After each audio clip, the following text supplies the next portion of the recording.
for the Atlanta Falcons versus that team from Washington.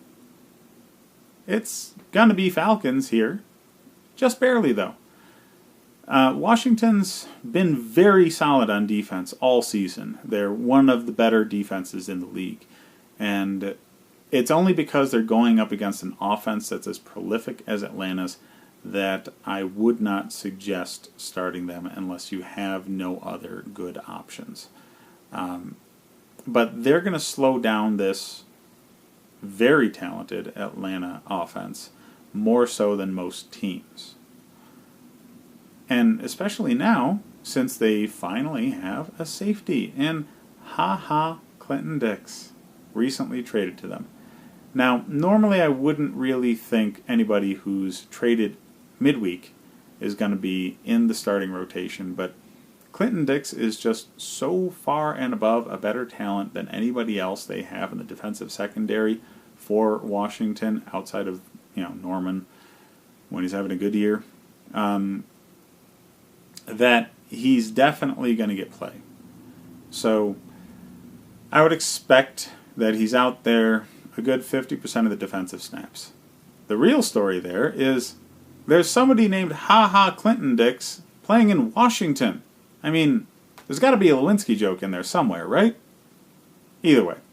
On the Atlanta side of things, you've got Calvin Ridley and Mohamed Sanu that you really have to pay attention to the injury report on.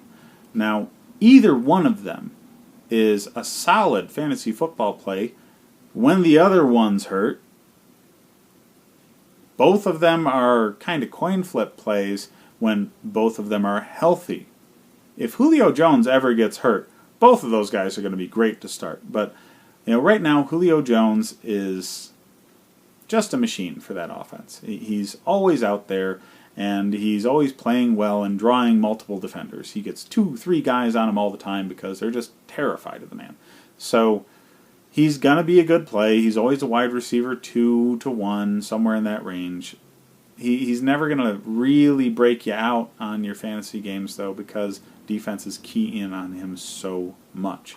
And this isn't going to be an exception to that rule. I know that they have Josh Norman over there, but he's just not talented enough to keep up with somebody like Julio by himself.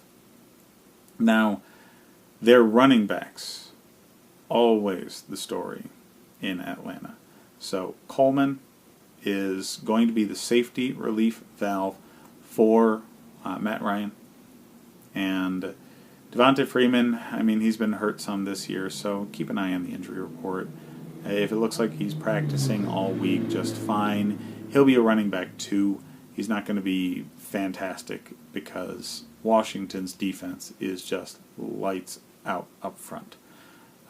Coleman is going to be the running back play this week regardless of Freeman's health, because as the safety relief valve out of the backfield for Matt Ryan, and going up against a very strong defensive front like Washington's, Tariq Coleman's going to get a lot of receptions. He's going to be especially good in a PPR league, but even in standard scoring leagues, he's going to be a valuable play.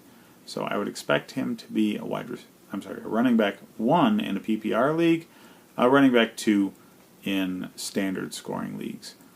Matt Ryan is always a QB1, but he's always a QB1 that you're rolling the dice on, because sometimes he just has those games where he folds in on himself and throws all sorts of interceptions, makes terrible decisions with play calling at the line, and just gets himself in all kinds of trouble.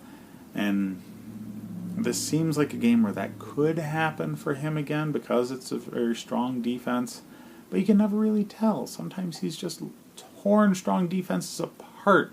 So, Matt Ryan owners know this already, and they usually have a backup plan. But he's a coin flip always as a QB1 to a QB2.